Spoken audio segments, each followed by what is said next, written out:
we were discussing on the thermodynamic analysis with respect to the turbo machines. So continuing with that, we looked at the different efficiencies, then HS diagram, all those things. So moving further, see, we all look into the HS or TS diagrams, so which I have shown here, and all these are the pressure lines. So these are the pressure lines, P1, P2, whatever it may be. These pressure lines are diverging in nature. That means they are not running parallel to each other. See, if I look at the lowest point, that means towards your maybe this is your starting point, whatever it may be. If I call this as your starting point, so from your starting point, you could see that they are all diverging in nature. So when they are diverging, so if I take two corresponding compression or expansion, whatever it may be. So compression means something like I'm moving from a pressure, low pressure to high pressure. Or if it is expansion, I'll be expanding from an high pressure to low pressure. If that is the case, so if I try to draw a vertical line on between two pressures at the lower entropy, so that means if say for example S is starting from 0, it is here it is around 0.2 or something, here it is 0.4, here it may be 0.6, whatever it may be if I take it. So at the lower entropy if I take it actually, if I try to execute an isentropic process, so if I try to compare line AB and CD at some other entropy, so here CD is much bigger compared to AB. Even though I am trying to compress the fluid between the same pressures, but at the lower entropy. So what the entropy makes the difference? So the entropy change, how say, that means entropy is nothing but it's one of the property. One of the property depends upon your temperature. So what we call it as del Q by T for a reversible. That means the entropy is nothing but it's some kind of the loss or some kind of energy that is going to lose or something. So at the lower entropy, I could see that I may have to do either less work. So if it's a compression process, so if I move from A to B, I'll be doing less amount of work. You might have seen in most of your applied thermodynamics and all, you might have seen that your compression is from say 1 to 2, 2 to 3, 3 to 4, you might have seen. So why the compression is at the lower end? So this is the reason, because I need less amount of work to do. Then I will try to have a constant pressure or some kind of a isentropic, whatever it may be. If I try to have it, then I will be having an expansion from a very high pressure to low pressure at a higher entropy level. So what I will be doing, I'll be able to do more amount of work. So your reason why we have this kind of an arrangement is at the lower entropy, I'll be having a compression, and at the higher entropy, I'll be having an expansion. Then I may be having heat addition or heat rejection or between 2 and 3 or 1 and 4. That will be possibility. In most of the thermodynamics, I'm just looking at the turbo machines, but from the thermodynamics perspective, the isentropic process and try to write the corresponding expressions. As I have told that all the pressures lines are on HS or TS diagram, they are not parallel, they are diverging. I can write, say for example, for the compression process A to B, I can write as TB by TA is equal to higher pressure by lower pressure to the power of gamma minus 1 by gamma. I call that as equation number 1. Now, the same thing, if I try to find a difference between the TB minus TA, I can maybe I call it as change in enthalpy Cp into Ta minus Tb or Tb minus Ta, whatever. If I write in that particular format, I will end up with this form. That means this will be in terms of enthalpy, that is Cp into temperature difference. This is only temperature difference. This is only temperature difference. So I can write such expressions I can get. So now this is for enthalpy between A and B. I can get a similar expression for between C and D, fine, and I can got it as HB minus HA or HC minus HA, whatever it may be, I can get it. But now, when I look at it, actually, when I look at it, if I call this as delta T between TB minus TA, I can call one more delta T. If I call this as delta T1, if I call delta T2. So TB minus TA, TD minus TC, if I to make a comparison, TD minus TA, the delta T for the higher entropy at this for DC or CD is more than your temperature difference between A and B. I can clearly tell that TD minus TC is greater than TB minus TA because of the divergent nature of my pressure lines.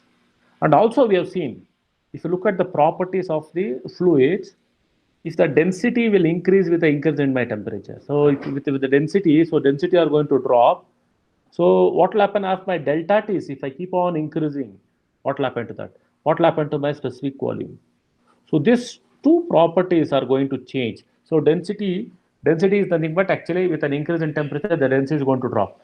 But as I try to, in what way I'm trying to do, whether I'm trying to compress, whether I'm trying to do the expansion, whatever it may be. When I'm doing an expansion process, your density will increase. When I'm doing the compression process, the density will decrease. So both are specific. So if one is increasing, other one, if one is increasing, other will be decreasing. So if an expansion process, the density will be decreasing, your specific volume will be increasing. So all these conditions we can look into out only looking at the only HS diagram or TS diagram. And for all those things actually depends on how you are going to utilize your kinetic energy at the exit of your turbine, whether I'm going to waste it or so. Because it has a lot of impact on how you're going to convert your energy. Okay, this is one particular thing is very important before I discuss on some other things. Okay, now let us look at the multi-stage compression and expansion. What is this multi-stage compression and expansion? So if I take for a single stage compression, so left hand side, this is for a single stage. This is for a single stage, and to the right hand side I have the multi-stage. Multi-stage. Okay. Now if I look at for a single stage, it is from a pressure 1, that is P1, and a pressure P2. So now if I, let's take for example, I will going to compress from 1 bar to 30 bar. If that is the case, if it's an isentropic compression, I'll go from 1 to 2 dash. If I want to go to actual compression, maybe polytropic kind of a thing, it will be from 1 to 2. So the same thing, if I try to use multi-stage compression, like 3 stage, if I go for 3 stages. So usually most of the compressors, I can go for 3 stage. If I go for an axial flow compressor, they can go up to 15 stage or 14 stages, whatever it may be. So multi-stage compression, what I can do actually, I can go between it. So my initial stage is 1, my maybe the last point, that is the final stage is 30. So in between final stage, that is the final output pressure is 30. So in between, I can have maybe fix a stage in such a way that stage pressure is 10. So each stage, so 1 to 10, then 10 to 20, 20 to 30. So that's how the pressure is increased. Then what is the advantage there? So whether I'm doing more work, whether I'm doing less work, if I go with only isentropic, 1 to 2 dash, 2 to 3 dash, 3 to 4 dash, even though you are doing actual work is the same, but I'll be having more efficient compression process because I'm not see if I go for a complete compression at one particular stage, there is every possibility of losing the energy. So even your isentropic compression will be more efficient if I go for multi-staging. So whether which how many number of multi-stages, so depends on your pressure requirement or pressure ratio we call it as. Similarly, this is for expansion. So expansion from, say I have from 30 bar to your atmospheric pressure. So I can expand from P1 is multi-stage. If I go for multi-stage expansion, so 20, I can go 10 is equal to 1. So here also I can see a lot of advantages when I go for multi-stage compression or multi-stage expansion also. So my work done, I'll be able to do more work if I go for multi-stage expansion. If I go for multi-stage compression, I'll be doing less amount of work. So it's a power absorbing machine, I should do less amount of work. If it's a power producing machine, I should be able to do more amount of. So all these advantages I can clearly write or clearly get using this particular multi-stage compression expansion just by writing a simple HS diagram or a TS diagram. Okay. Now, once we have seen this actually, there are two things which are very important here. One is preheating. That's the case of a compression. And we have one more thing, what is called as a reheating. What is this preheating? Okay. Now, when we try to compare the work done, so try to compare the work done from a single stage to multi-stage, I could see this preheat factor will come. And that factor I'm going to maybe divide or derive and then show you what exactly is it advantageous, whether the number greater than 1.01, 1.02, 1.03, some number is going to get, what's advantage, what is this, all those things. Now, when I look at this single stage compression and a multi-stage compression, the same thing, whatever I showed the previous HS diagram, same thing here. So from P1 to P2, here P1 to P2, P2 to P3, P3 to P4 in case of multi-stage. So here I have three stages. Here I have a three stage. Here it is a single stage compression.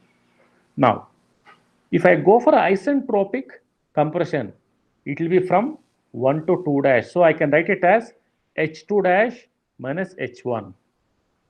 And if actual compression is actually H2 minus H1. So this is your WA is my actual compression, and W isentropic or WI, whatever it may be, you write it, that's your sign convention. H2 dash minus H1 is your isentropic compression.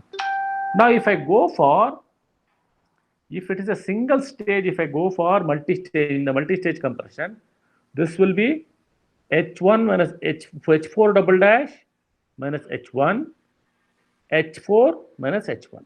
If it is a single stage, actual, if I go for multi-stage, just for comparison, then we'll go and see what will happen if it's a multi-stage. Now, if I go for multi-stage compression, let us write for actual work done for first stage, second stage, and the third stage. Okay. If I write it, if I call a WA, that is actual work done for 1, it is H2 minus H1. Actual work done for second stage, it is H3 minus H2. Actual work done for third stage, it is H4 minus H3. Now, if I write in terms of temperatures, so H is a function of temperature. So I can remove the proportionality, that is Cp. So H is equal to Cp into T. I can write it as Cp into T2 minus T1, Cp into T3 minus T2, Cp into T4 minus T3. That is for actual. What about for isentropic? It is on the vertical line. So this is on the vertical line. So if I look at it actually, W isentropic for first stages, it is H2 dash minus H1. For the second stage, it is H3 dash minus H2. And for the fourth stage, it is H4 dash, sorry, third stage, it is H4 dash minus H3.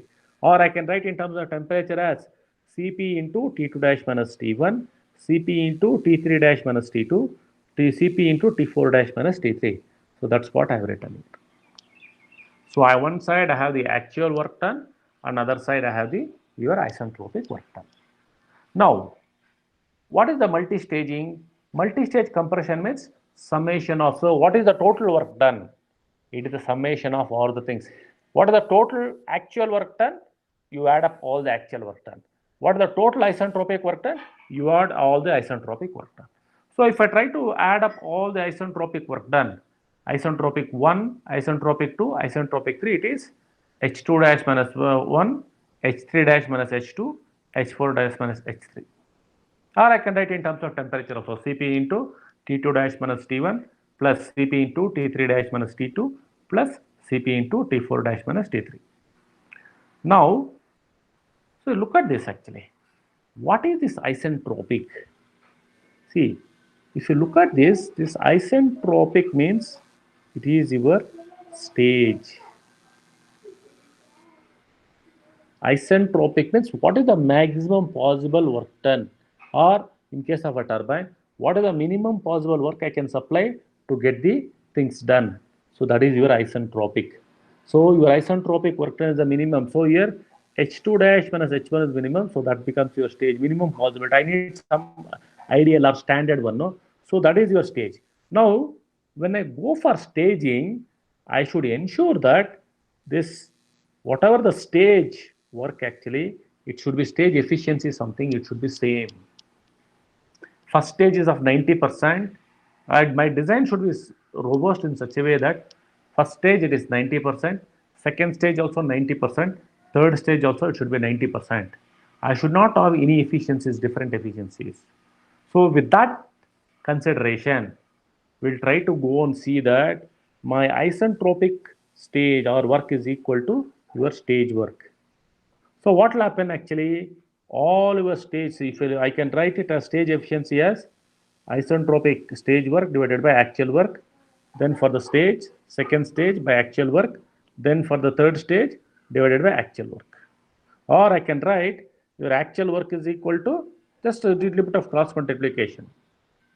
Now, if I try to add all those things, this will be stage work done, stage efficiency, that is isentropic stage work done divided by stage efficiency, then isentropic work done in the second stage divided by stage efficiency, then isentropic work done in the third stage divided by stage efficiency. Now, one assumption we are going to make, what I told actually, all the stage efficiencies should be same. So my design should be such that my stage efficiency for all the stages should be same. That is my isentropic efficiency. The stage efficiency means here isentropic efficiency.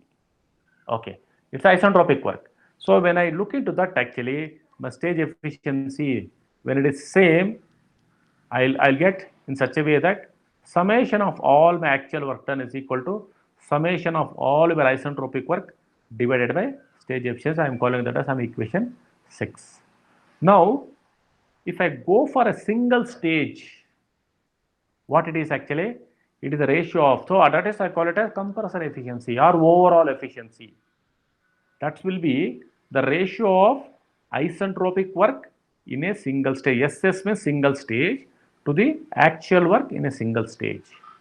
Or if you do a little bit of cross multiplication, so your work done in a single stage, actual work in single stage is equal to isentropic work in a single stage divided by compressor efficiency or your overall efficiency. Now, what it is actually? If you go back and see here, when a compressor working between the same pressure, input and exit pressures, that means this is whatever this P2 number and this P4 number are the same, then your 1 to 2, your 1 to 4, whatever we call, this actual work done should be the same. Because it can't change. It has to follow the same pattern, same path actually. So when your actual work done should be the same, by working between the same pressures or same pressure ratios. If it is for single stage or whatever it may be, then what I can do, I can equate these two equations. That is, this work, fine, and this work, both are same. If the actual work is same for both the single stage and multi-stage, then I can equate it. If I equate, what I'm going to get, the summation of all my isentropic work for the multi-stage divided by isentropic work for single stage will be equal to the ratio of your, say, maybe your stage efficiency to your compressor efficiency.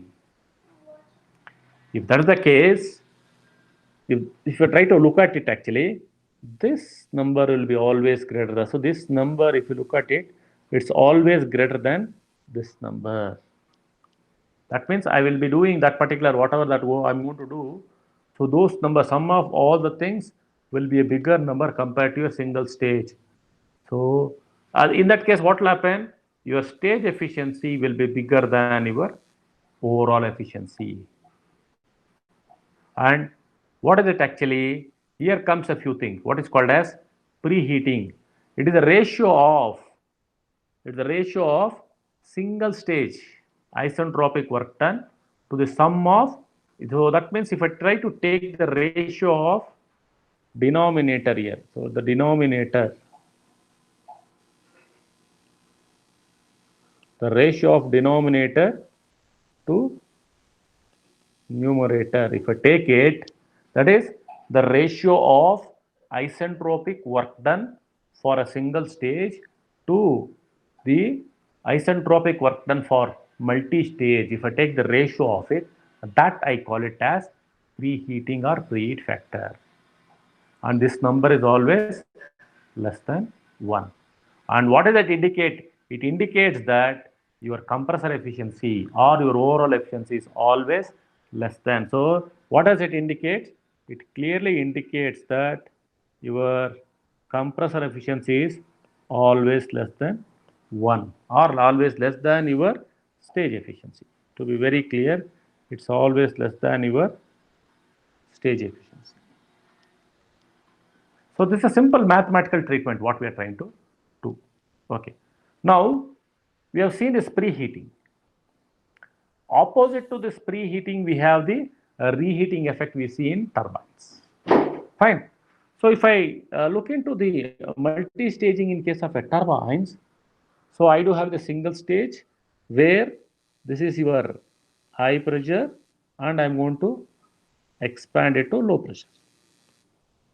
So similarly, if I go for multi-staging, I am expanding from high pressure to low pressure. So here also I am trying to expand it. So single stage from 1 to 2, actual, here maybe actual, multi-stage is 1 to 4. If I take simple assumption is as 3-stage expansion process or turbine. So 1 to 2 dash in a single stage, here it is 1 to 2 dash, 2 to 3 dash, 3 to 4 dash, single stage isentropic work done. What is that? What is sorry? It's a stage work done. That is called as a stage work done. First stage work done, second stage work done, third stage work. What is the single stage work done in the multi-staging? It is your H1 minus H4 double dash. So 2 dash, 3 double dash, and 4 double dash. It indicates a single stage.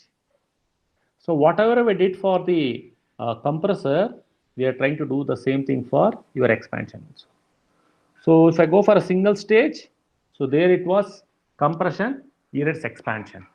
So it is H1 minus H2 dash, actual work done is H1 minus H2.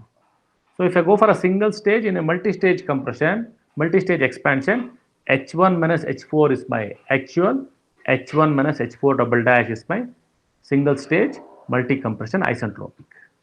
So this is your isentropic. This is also isentropic. Now, what is the single stage work done actually? As I told here, H1 minus H2, this is your isentropic for the first stage, and this is for the second stage, and this is for the third stage. It will be H2 minus H3 dash, H3 minus H4 dash. And why all these things is happening? As I told that, why that numbers are, why this 1 to 2 dash is smaller than 2 to 3 dash? Because already I have told that the pressure lines are diverging. As I move towards higher entropy point, those numbers. So you are, when I maybe in the starting of this class, I told that if I try to look at AB and CD, CD is bigger than your AB. The reason, major reason being your pressure lines are not parallel, they are running divergent or they are diverging in nature. So that's the major reason why I could clearly indicate, I can clearly tell that in an expansion, multi-stage expansion, your isentropic work done, or in case of a compression, your isentropic work done, individual stage isentropic work done will be bigger compared to your single stage isentropic work done. Okay. Now, same thing, very similar to what we wrote for compression, we can write in terms of your stage efficiency for your turbine.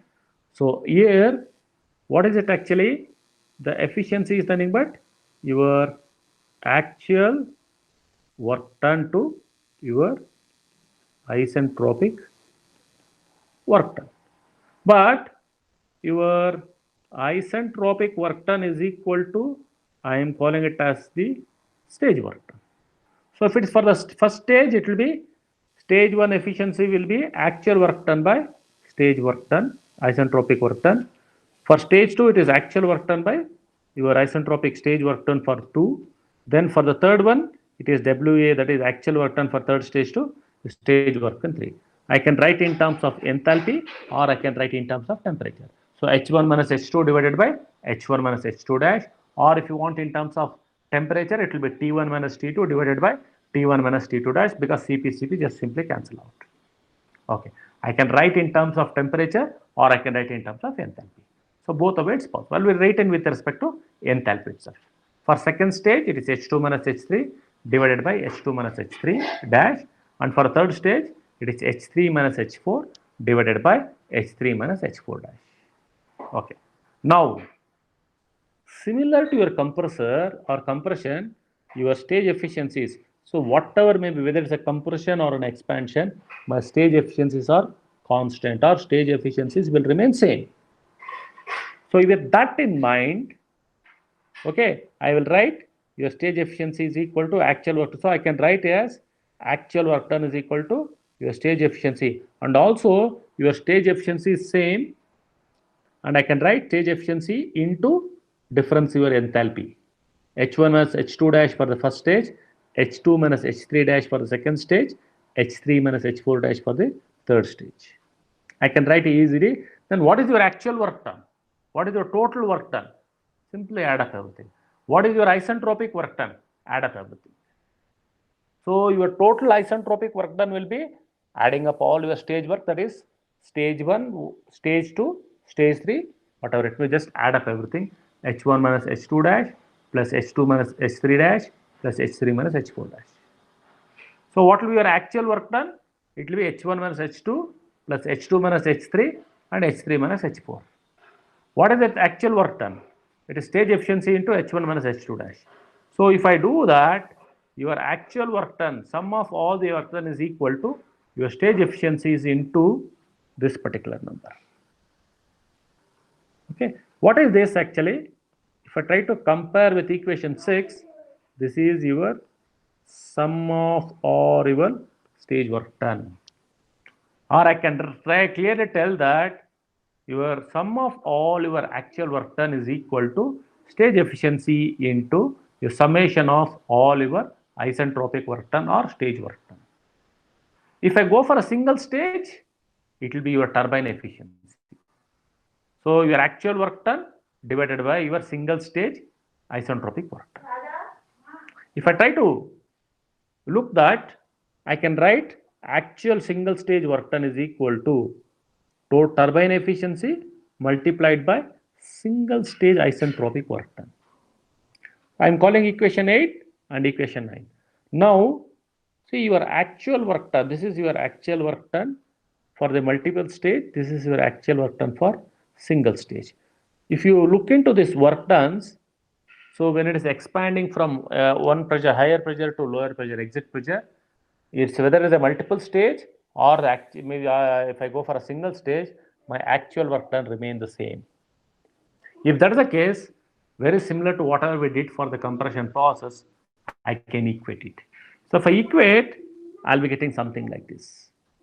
Your summation of all your stage work done divided by single stage isentropic work done is equal to the ratio of your turbine efficiency to your stage efficiency. So once again, because of the pressure lines are diverging, your stage efficiency is greater than, or stage efficiency or stage work done is greater than your single stage work done, or your turbine efficiency will be greater than your stage efficiency.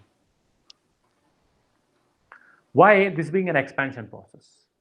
But opposite what we saw in compression process, your compression efficiency was less than your stage efficiency.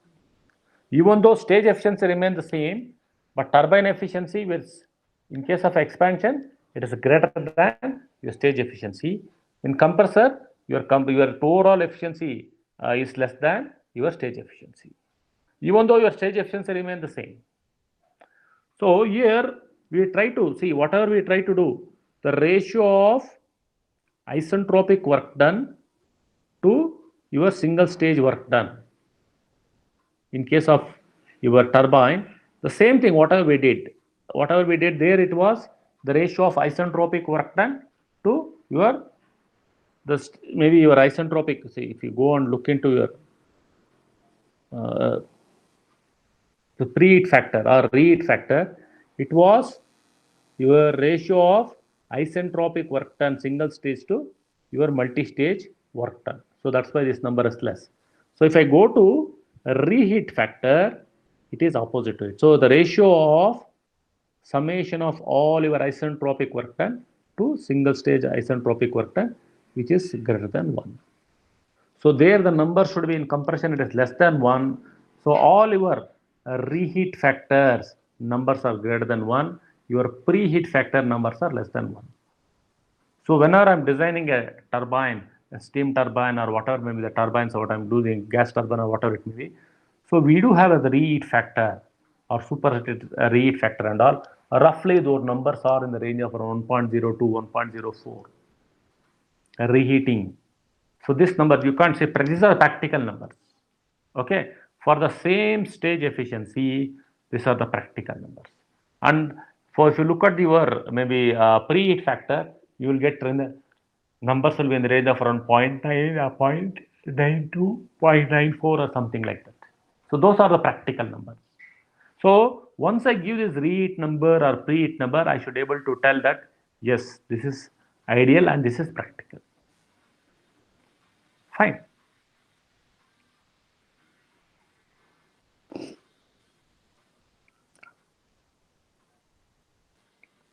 So this is an extra thing actually. Sometimes they may give the absolute numbers. We may have to find the absolute numbers. If that is the case, so this is your static enthalpy change. And for that, you have to add your dynamic part. This already I have discussed actually in the yesterday's class. So just to for that actually maybe this may be helpful for you when you're trying to solve some numericals. So when I follow a path from 0, 1 to 0, 2, that is purely your total to total. That is I do have dynamic to dynamic. And if it is static to static or static to total, all those things, look into that actually. I have written this formula. You can just go through this particular page, self-explanatory. Okay. See, we'll try to solve one or two numericals. And to solve the numericals, actually, there are some key points. One is whether I need to consider the static values or stagnation values. So the static values can be, or stagnation values can be pressure, temperature, or enthalpy. And pressure ratio. So pressure ratio, stage pressure ratio, or overall pressure ratio. These things you have to be very careful.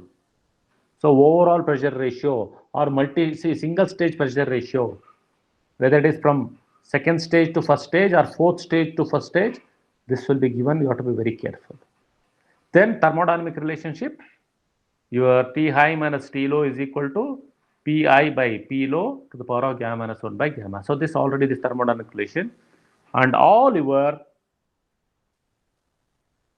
stagnation value, how are you going to calculate? P naught, T naught, and H naught. I am going to calculate. So this formula already written in the stagnation. When I'm defining the stagnation, static and stagnation properties, you can just go through that. And H is a function of temperature, so I will calculate the H by multiplying Cp into that particular value. So these things are very, very important. And also, when I'm looking at the Ts and Hs diagram, you have to be very, very careful. You have to write. I should ensure that these lines are diverging. These lines are vertically straight. Okay, these lines are vertically straight, and this should be a curve. It is not a straight line. I think some of the books I've seen it's written as a straight line. It is wrong. And this is also a straight line. All your isentropic expansion or compression should be a simple vertical line, and all your actual lines should be a curve, and your pressure lines should be diverging when you are trying to put in any of the numericals or in the derivation. Okay, so before I move into numericals, is there any questions?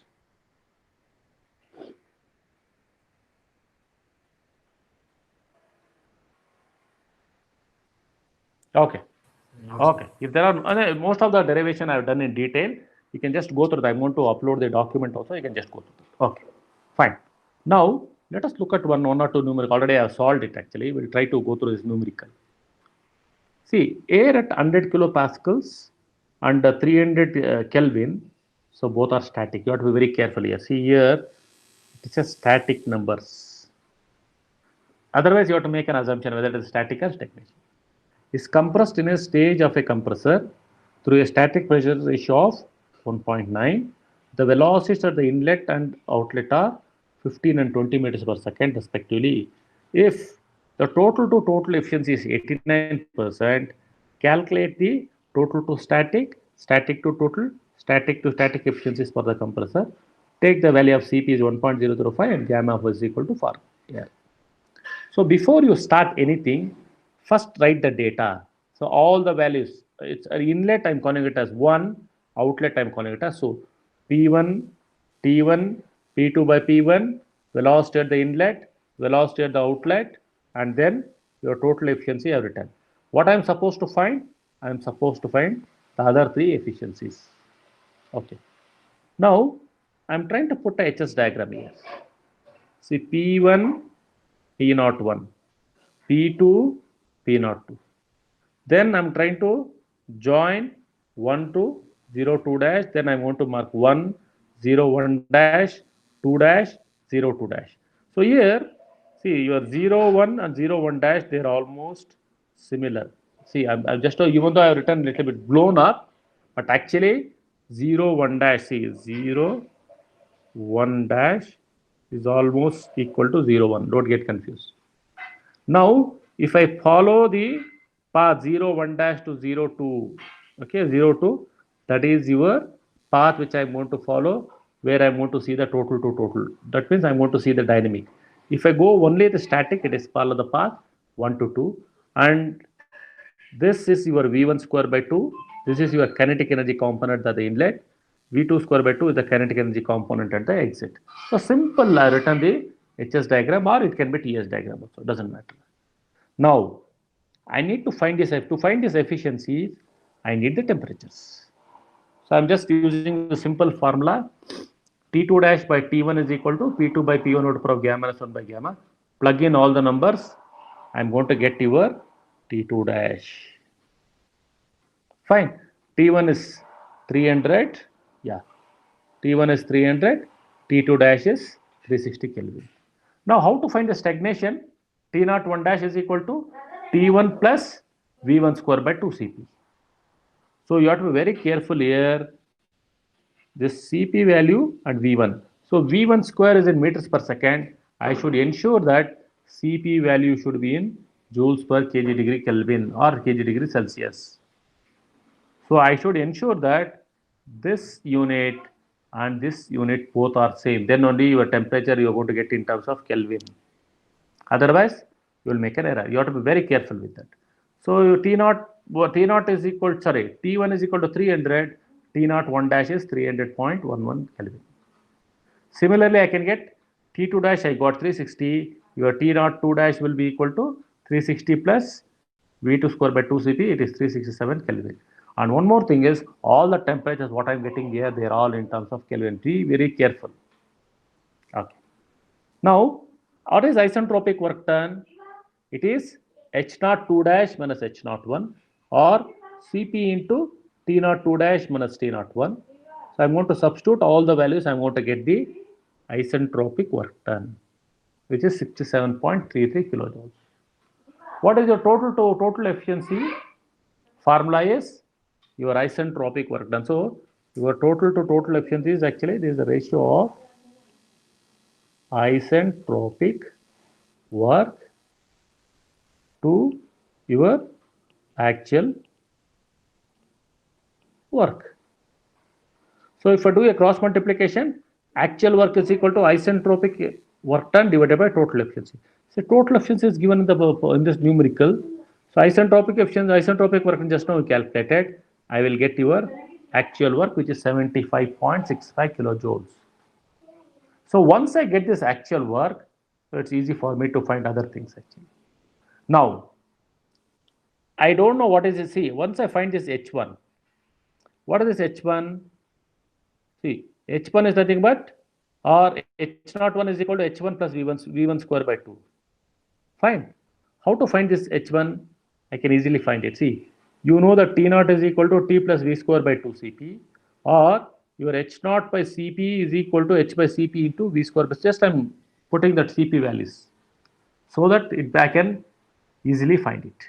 I can find substitute for H in terms of temperature. If I do that, I can get the corresponding H1. I want you people to calculate this. So this particular thing I'm trying to give these numbers. So just try to calculate this.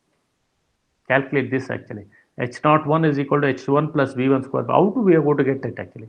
Because I'm trying to use this formula, use a relationship between H and T. H is equal to Cp into T. So I can write T is equal, T0 is equal to H0 by Cp. T is equal to H by Cp plus V square by 2 Cp. So temperature I'm writing in terms of enthalpy. Once I have that, I can find the corresponding, either it's H01 or H02, whatever it is. So if it is H02, I can easily calculate. If it is H01, I can easily calculate. So with that actually, if I substitute, I can get your H2 dash minus H01. From that I can get your total to static efficiency. Fine. Or I can get static to total efficiency. And then I can easily calculate static to static efficiency.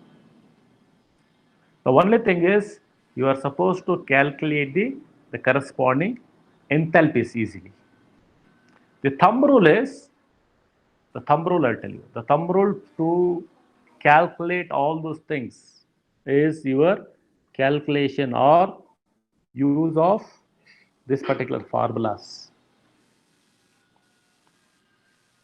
What are I'm ticking, no? This formulas.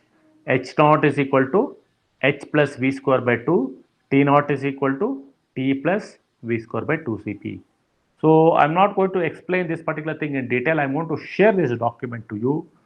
So we have another one or two more problems I have solved. So those problems I will share to you actually in the maybe in the PDF. You can just go through that, and I'm going to put two tutorials also. One tutorial for the non-dimensional numbers and one tutorial for this thermodynamic, this particular properties, and you have to solve that. Maybe in the tomorrow's class, I think you can just switch off the video or maybe the recording. Whoever has started, no, you can stop the recording. The tomorrow's class, we'll look into the pollutants.